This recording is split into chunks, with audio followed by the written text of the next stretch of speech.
Hey guys, got a 2023 plate Vauxhall Corsa here.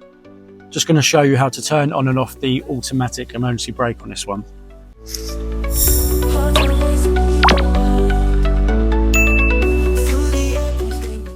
on this one, we're going to come to the screen in the center of the dash.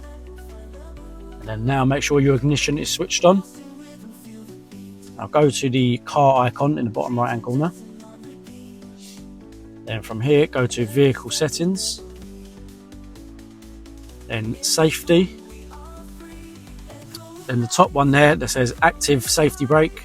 So this is when a car brakes in front of you and you don't notice, and it will brake for you when you get to a certain distance.